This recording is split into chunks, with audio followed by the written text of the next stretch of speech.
Price elasticity of demand.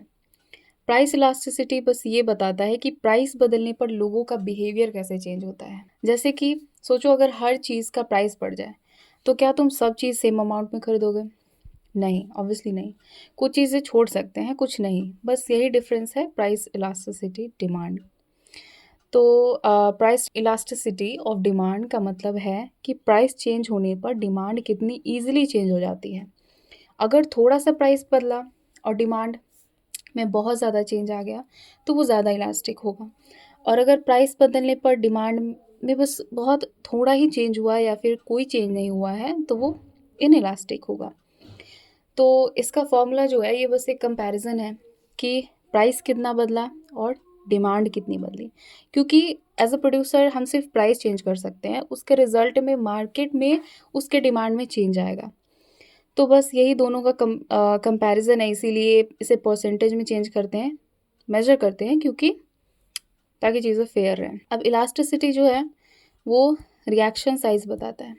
ज़्यादा reaction है यानी कि वो इलास्टिक है। रिएक्शन अगर छोटी है या फिर ना के बराबर है तो वो इनइलास्टिक होगी, रिलेटिवली इनइलास्टिक। यहाँ पे परफेक्टली की बात नहीं हो रही है। और रिएक्शन बराबर मात्रा में अगर हो रहा है यानी कि जितना परसेंट हम प्राइस बढ़ा रहे हैं उतना ही परसेंट अगर उसके डिमांड में घट जाए तो वो यूनिटरी होगी। तो जो इलास्टिक डिमांड है वहाँ पे लोग थोड़े पिकी होते हैं, यानी प्राइस सेंसिटिव होते हैं। तो प्राइस अगर थोड़ी सी भी बढ़ेगी तो लोग बोलेंगे कि रहने दो, कुछ और ले लेंगे। जैसे कि ऐसी चीज़ें जिनके अल्टरनेटिव्स बहुत इजीली मिल जाते हैं। और इलास्टिक डिमांड ग्राफ जो है ये थोड़ा रिलेटिवली फ्लैट होता है क्योंकि लोग इजीली स्विच कर देते हैं।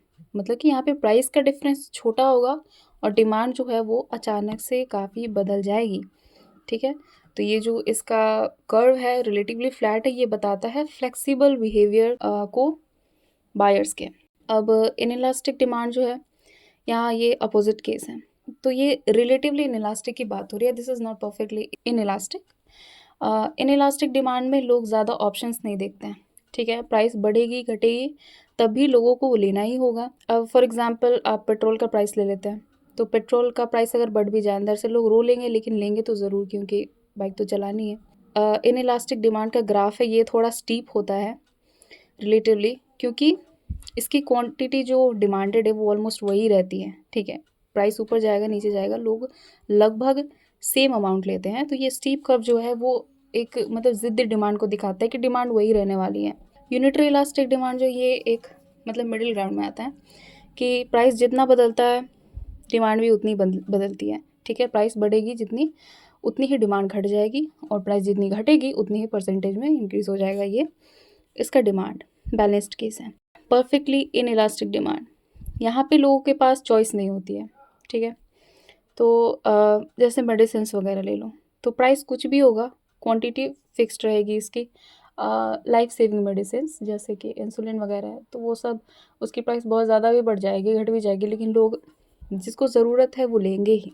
अ परफेक्टली इलास्टिक डिमांड, यहाँ पे लोगों के पास सिर्फ एक एक्सेप्टेबल प्राइस होती है, यानी कि उस प्राइस पे ही डिमांड रहेगा।